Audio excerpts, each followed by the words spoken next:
Alright everybody, hello and welcome. As always, I am Sean. This is In The Mixer as we continue Hashtag United, episode 61, the last episode of season 15. It's been an exceptional season, 36 games played. We've had 18 wins, 7 draws and 11 losses in that period.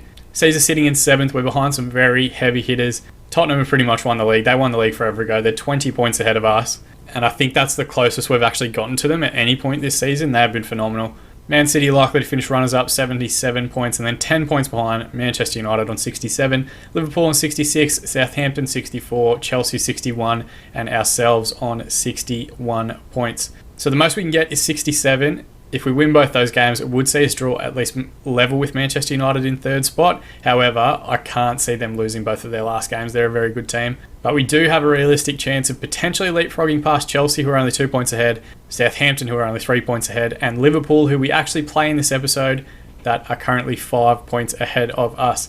Now, since that last episode, we played Wolves and Manchester United, a 1-0 win over Wolves, Nen scoring the goal in that one. We also missed a penalty in that game. It was a very comfortable performance and a very comfortable win. The Manchester United game, of course, you guys saw a late penalty was enough to see them past us, but they're a very good team. They're the reigning champions and they've underperformed this season, currently sitting in 3rd or 4th or whatever it was. We then beat Everton, who we've actually consistently beat throughout the course of this series so far. 2 injury time goals. It was like our very own 99 Champions League final. George Sosa in the 90 plus 1 minute, and then again in the 90 plus 3. The 90 plus 3 goal was an absolute screamer. Eric Ashcroft had put them through from a pen early on. We then lost 3-2 to Chelsea. They are a very good side. It might have been not Premier League. It might have been injury time drama the week before against Everton, but then followed it up with some injury time heartbreak. They had an 81st minute goal to pull it back to 2-1 after we'd gone 2-0 up, an 84th minute equaliser, and then a 93rd minute winner. Really difficult, really tough. They just made 3 high-quality subs. Those 3 players came on and did very well against what was admittedly a tired defence and a defence that wasn't performing particularly well. We then returned to form with a 4-1 win against Newcastle. They're a good side. They pulled one back very late on through a penalty, but otherwise we controlled the game. And then we lost 4-1 to Tottenham, who are an exceptional side. We went 1-0 up. We were 1-0 at half-time. They equalised in the 51st minute. We made our subs around the half an hour mark, tried to freshen things up as much as possible, brought on some defenders to try and shore things up, and just Andres Williams went to another level, smashed home an extra 2 goals, and then laid on an assist for William Goebbels in injury time. So there's been a lot of injury time goals lately. I'm only just clicking onto that fact now. We then beat Stoke 6-2, a very comfortable win. We then drew 0-0 with Southampton in a game that we really should have won, but just couldn't find that winner. We then beat Crystal Palace 3-2, Juan Carlos Navarro getting a double, and then with a late goal there. They did pull one back in injury time again. We then drew 3-3 with Watford in a disappointing game. We went a goal down, then we went 2-1 up, then it was 2-2. No, apologies. Then it was 3-1, and then they pulled 2 late goals back. Walter Rivera, 75th minute, Pedro Javier in the 80th. So another lead that we kind of threw away. We drew 0-0 with bottom Blackburn, who I think didn't do the double on us, but we didn't beat at any point this season. Yeah, we did. We lost 2-1 to them at home, and then 0-0 draw at Ewood Park, and then a 4-2 defeat against West Ham. We scored first, they scored 2, we equalised, and they scored 2 unanswered goals in the second half. A bit disappointing. So we haven't been on the greatest run of form, and really, we were kind of sitting around 3rd or 4th spot. The highest we got was 3rd, and then we were kind of flirting with 5th and 6th, and then just this recent run of form seen us drop down from 5th down to 7th position. But we do have an opportunity to try and get it back if we can turn our form around today. So I won't make you wait for it. We'll go and do some stuff at the end of the Liverpool game and see how the season's gone, but we're going to jump ahead to the game against Burnley now and see how we go. They're going with a 4-4-1-1, a pretty straightforward formation. Fromming here is a decent player. 27-year-old German international, has some very good, solid attributes for this division. And they've also got Joel, Spanish attacking midfielder. He is a striker naturally, but he plays at the 10 for them. And he's a very quality player as well. We've scouted him before.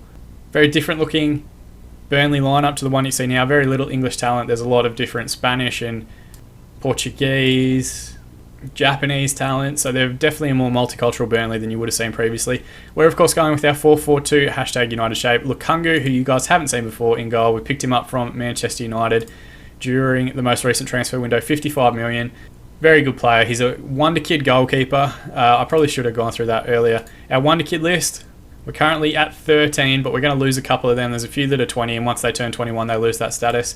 Juan Carlos Navarro previously had that status, had his 21st birthday and lost it, as did Tom Bradbrook. So we went close to a position where we were naming a team of entirely wonder kids, but then a couple of birthdays came up and took that away from us a little bit. Anyway, back to the lineup. We're going to have Finch on the left, fullback spot, because Berger's picked up a bit of a knock and we want to try and get him back for the Liverpool game. Rapp on the other side. Kupic and Bradbrook as our central defensive partnership. Kwakwa and Akanovic as our central midfield partnership. Howell on the left wing, who's had an excellent season. Juan Carlos Navarro on the right. Sosa, the captain, at the 10, and Nen, our leading scorer, leading the line up top. We should have enough to get ourselves beyond Burnley, even away from home. And if we can get a good result here, it sets up a grandstand finish for the final day of the season. And if we can sneak into one of those Europa League spots and potentially, if other results go our way today, into that Champions League places as well. Around the grounds, Tottenham are playing Chelsea, so hopefully Tottenham win. There's a highlight here. We've recovered possession just inside our half. Kwakwa with the ball now. Back to Rapp. Forward towards Nen. Goes all the way back to Kupic. We can switch it out to a 2v1 on the left-hand side if we pick the right pass. Akanovic comes forward now. Plays Sosa in. He can square it up. Instead, he strikes from a poor angle. There was a tap in there for Nen if he had just passed it across to him. He's a complete forward on support, so I would have thought he'd want to shoot more naturally. We've got the corner here. Kwakwa to take it short to Navarro. He tries to cross again, and the man that came short to cover closed it down pretty quickly.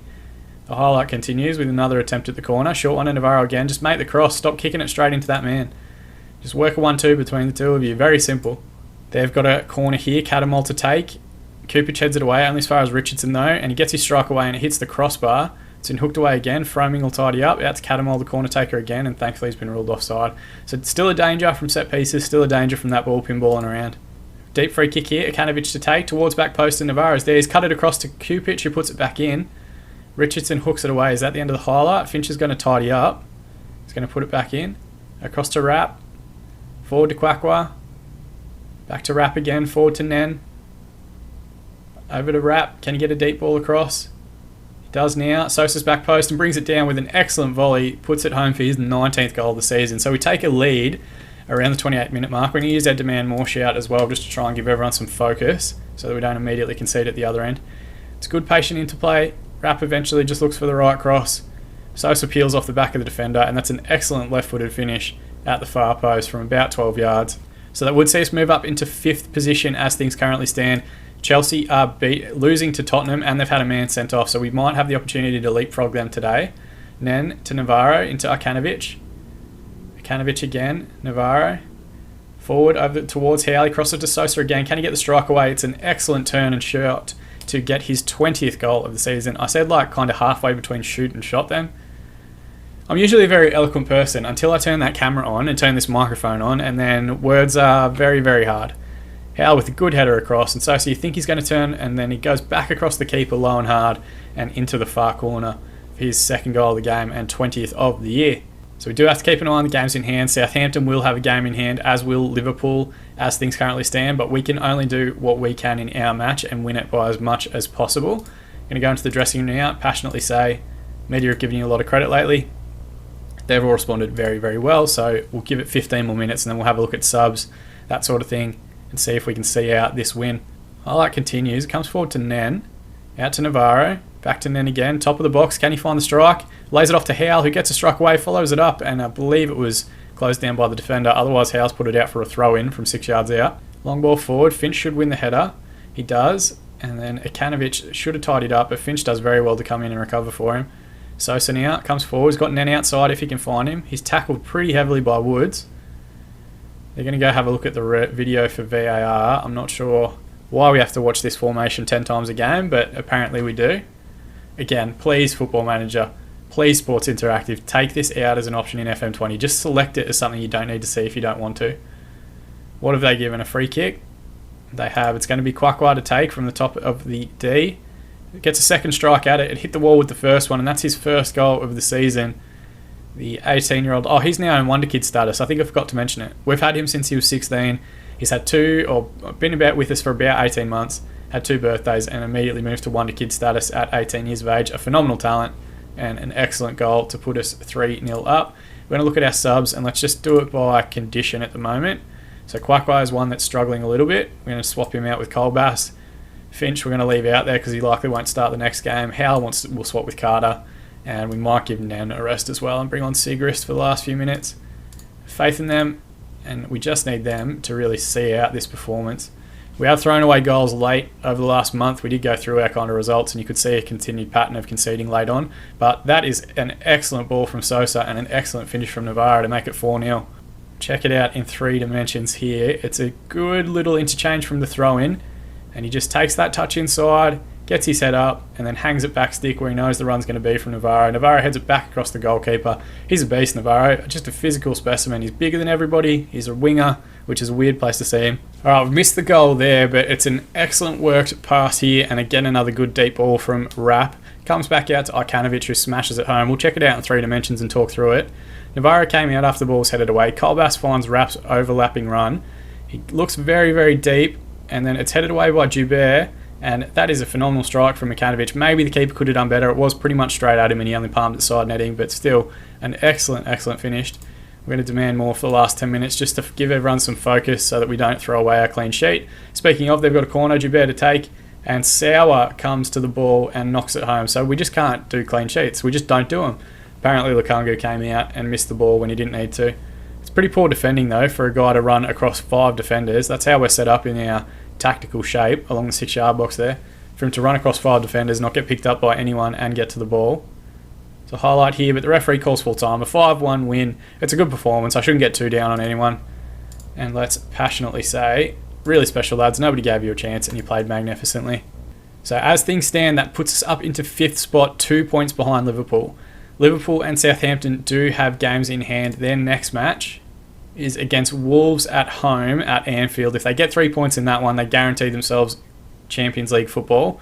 However, if Wolves can get even a point or a win or whatever else, it makes that a very tasty finish to the season next Sunday when they play us at #United Stadium. And they've also got a Europa League semi-final tie against Inter Milan, so hopefully they're going to rotate a bit for the Wolves game and try and get it back against Inter Milan. They did win the first leg at 4-2. Southampton's game in hand is against Everton at home, which is also a tough fixture. Everton are in 10th, so we'll have to just wait and see how those results play out. Tottenham have won the league. Congratulations to Tottenham. They won the Carabao Cup as well. 5-star #United triumph. And Sosa was on form. He had an excellent game. 2 goals and an assist in that one. England boss was there looking at a fair few players from both different teams. But of course, we need to focus on the match against Liverpool. So magic of editing, we're going to jump ahead to that now. So Southampton beat Everton 3-1. So it's going to come down to the final day. It does see them jump up into 4th spot and us push down to 6th. So this game against Liverpool is going to be absolutely massive for both clubs. All right, Liverpool have drawn 1-1 with Wolves. So who was Southampton's final day opponent? Chelsea away from home. So massive for them. Chelsea, it's crazy how the way things work out at certain points, because Southampton are playing Chelsea, we're playing Liverpool, and effectively the 2 winners of those games are going to secure themselves European football of some respect. We need to lose and Chelsea need to beat Southampton for us to drop out entirely of the Europa League places. Our equation is simple. We have the best goal difference. We just have to beat Liverpool and hope Chelsea beats Southampton to jump into Champions League qualification and get 4th. Or alternatively, if we only draw or whatever else, we will likely stay in the Europa League spots. If Southampton win against Chelsea, then they're going to guarantee themselves Champions League football, and we can only do as well as Europa League. Either way, like massive, massive overachievement for the year. Like we're expected to be down towards avoiding a relegation battle again. Like down, we finished 17th, then last season 10th, and then progression again to get to 6th, and then we'll have another off season and a whole bunch of wonder kids that are just going to become, full-on international football talents. We are in a good position in next season to actually go after the league title a little bit more. I know I said we were skipping forward to the game, but I keep pulling you back. We've been offered the Manchester United job after Diego Simeone was sacked. We're going to decline it. And Brad Brooks' potential could lead to him becoming a world-class central defender. That's pretty phenomenal from him. All right, so on the eve of the last game of the season, bit of drama. The England under-20 squad, so the under-20s have all called up a bunch of people for the Olympics, which I think takes place this off-season, or there's some tournament for all the under-20 squads. We've got a whole bunch of players that are in their under-20 squads at their respective clubs. However, England have started theirs early for some reason before the Premier League and FA Cup have actually finished. So Gary James, Ahmed Kwakwa, Paul Howe and Tommy Oliver are all out of the squad for this match, which is very frustrating. But let's go have a look at the 2 lineups. And really, we're just going to put it in their hands at this point. There's not a whole lot else we can do. They're going with a 4-3-3. They're playing 3 up top because they love to cheat. Ben Woodburn's been a pain in the ass for me this entire series in a variety of respects. Marco Richter, who's their number 9 and advanced forward, an excellent player. 60 German caps to his name at 25 years old. Keep an eye out on him. Still got Kieran Tierney plugging away. Van Dijk is managing Stoke, I think, and Fabinho, I think, is managing Blackburn, and Jordan Henderson's got a job in the Championship. So there's still a bunch of Liverpool current day players around in some respect, in a management perspective, and for whatever reason, they've picked up Kieran Tierney. Oh, directly from Celtic. So his move to Arsenal never actually happened in this universe, and he's been there all the way through, £49 million, and he's an icon at Liverpool. Firmino went to icon status there, as did Mo Salah, who's still playing at 40 years old for Al Ahly in Egypt. Klopp retired a few years back. Alexander-Arnold's still there, but barely playing. He's 34 now. Sadio Mane is the director of football, as is Bobby Firmino. I don't think they're working at any point. Joe Gomez is at Crystal Palace now. Naby Keita's still a player at 38, but not currently signed to a club. Ousmane Dembele apparently played there before he retired and disappeared from the game entirely. And Roberto Herbes, who's currently at Manchester City. I actually didn't know he'd played for Liverpool, but he's an excellent player at Man City. We're, of course, going in our 4-4-2. Berger's going to come in at left fullback, although Finch had a very good game, to be fair. Rapp is the right fullback after his excellent display last time out. Kupic and Bradbrook was our central defensive partnership. Ikanovic will continue as the box-to-box, and Colbass will come in to cover from Kwakwa. Joe Carter will come in on the left wing for Paul Howe. Navarro will stay on the right. Sosa and then will continue up top, and a couple of our subs change as well with the England call-ups. Passionately, we're going to say, no, we're underdogs. We can go out there and give the fans a performance to cheer for. Everyone's responded positively, and we're just going to say we have to adapt to whatever's thrown at us. Please, boys, please get me that win. Get us European football. We've come so close, and while we've done well just to get to this point, when you do get this close, you just kind of want to see it through. Wrap with the deep ball. No, that's the end of that highlight. Curse the commentator. As soon as I talk about it, it disappears. Corner now. Carter takes it immediately towards Bradbrook. It's going to come out. Woodburn's recovered. There's a man peeling off the shoulder we need to be wary of. Berger goes to the ball when he shouldn't have. Richter from the angle. Oh, thankfully, he just put that one over. Alright, last episode of the season, everything's failing on me. So I think the camera cut out before we saw this, but this is the goal that's put us ahead. Jose Sosa from a corner routine. Short ball to Carter. He hooks it across, and Sosa from the near post flicks that one past Wasil. The defender on the near post just had to go to him to get closer, and there was no one there to head that one away. So 25 minutes in, we've taken the lead. We'll go back to our 2D classic now. Got a highlight here. Rapp to take a short throw. Colbass with a deep ball towards Sosa. Ikanovic should tidy up. He's got a man on the left in Berger if he can find him. Gets out there via Carter now. Deep ball across towards Navarro, and that's an excellent finish from Juan Carlos Navarro, his 9th goal of the season, and we are 2 goals up. Let's use our demand more shout and just hopefully give everyone some focus to get through to halfway. We're doing all that we can to try and get ourselves into these European places. Now I've just got to hope that results elsewhere go our way. It's an excellent finish from Navarro. Left foot, not favoured foot, smacks at top corner on the half volley. Excellent ball across from Berger as well. Caesars move up into 4th as things currently stand. Southampton are 1-0 down to Chelsea, so hopefully Chelsea can hang on in that one and do us a favour. Kupic with the ball forward. Berger flicks it on again. Sosa was in the area. Lamont to Umans. Liverpool still have a danger here. Ikanovic now with the ball. Out to Navarro. We've got a man on the far side. If we can find him, Navarro goes on the run himself and drives, and Wasil does very well to turn it around the post. It's been all #United so far in these highlights. Carter to take a short corner. Navarro now. Front post runner. No one's there. Ball comes out. We know that there's a counter danger here. They've looked for Richter down in the pocket, but Berger does tremendously well to get in front of him and hook that one into touch. Corner routine again. Carter goes for a deep one himself. Kupic goes up, and it's just past the far post. Sosa was in the area. Maybe he could have flicked that on. Right, we get through to half-time, 11 shots, 7 on target, 63% of the ball. They've had 5, 3 and 37%. Passionately, we're going to tell everybody, no, assertively, you might be winning, but that could all change if your performance levels drop. Don't let it happen. Everyone's responded positively, with the exception being Navarro, who I've got no complaints about because he's scored one and helped assist the other. We need to get through this 45 minutes. We need to hope that Chelsea can hold on their end, and we'll play Champions League nearly with the goal there. Oh, it was a little touch off the centre-back while I was talking about other shit, and he just missed that drive. Our leading scorer of the season, you would have backed him. Umans has scored one to pull one back just to make it tense. It's a good goal, to be fair. What little well-worked throwing routine. Long ball towards Richter. He just lays it off one touch, and Umans takes a touch, gets it out from under him, and smacks that one in. It beats Lukangu at the near post. So we still can't keep clean sheets. There's a highlight there. I want to go back to it. Ball across to Umans. It played forward to Woodburn. There's a danger here. Kupic has done exceptionally well to recover. They had a 3v2 there had they found the release. Rapp comes forward, plays Navarro in, backstick runner towards Carter. He gets the ball in, and Carter with the follow-up, the first goal of the season for Joe Carter. Now 21, no longer in Wonder Kid status. We picked him up from Hull a couple of seasons ago, and he has been an excellent servant throughout the Championship and the Premier League. Excellent run here from Rapp. Lovely way to pass into area. Navarro, the beast, hangs it back stick. Carter, well, still with a good save, and Carter stays on his toes, gets the rebound first, and gives us that 2-goal advantage. We're going to go into our tactics here. Nen's struggling a little bit, so we're going to bring on Sigrist just to see the game out. Bradbrook is doing okay. I might change him out, though, for Langford. No, we'll go with Clark. And let's hold on to that last sub for the last 10 minutes or so just to wind down some time.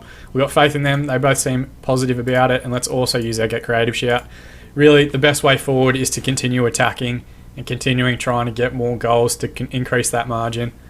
Keeping an eye on the Chelsea and Southampton game. Chelsea went 2-0 up, but Southampton have pulled one back, so it's going to be a very tense finish in that match as well. A point is enough for Southampton to move back into the European Cup places, or the Champions League places. Rapp squared ball to Peters. They've got 3 forward here. Berger needs to get goal side. Richter's burst past 1, past 2. He's got 2 men in the middle. He just has to square it up, and Holt has brought it back to 3-2 with 10 minutes remaining. We're going to use our demand more shout. And that's the danger of that 3 up top that they leave. Richter, it's a good run, no one can stick with him, and it's the simplest ball back across, and Holt smacks it home from the 6-yard area. Not in the most intelligent defending we've ever seen from our back four there, in terms of all gravitating towards the ball, but we know that's the danger in the shape and the formation they play. Navarro now with the ball out wide. Can we immediately give ourselves back that 2-goal advantage? Navarro with a great run, and Wasil comes out and claims that one pretty easily. 84th minute, they've got a throw in here. Holt with the ball, played inside to Peters. Crossfield switch towards Lamont, who makes an overlapping run. Berger's going to get there first. Does very, very well. Someone needs to close down Simmons. Send him back. He goes all the way back to Wasil in goal. Just let the keeper have it. Long ball forward. Get behind the ball, boys. Rapp doesn't win the header, but it's flicked onto Lukungu. We've got a 4v4 forward if we go long. Instead, he goes short to Clark. Back to Lukungu again. Not the time to be giving the ball away there, please, Chris. Sosa now.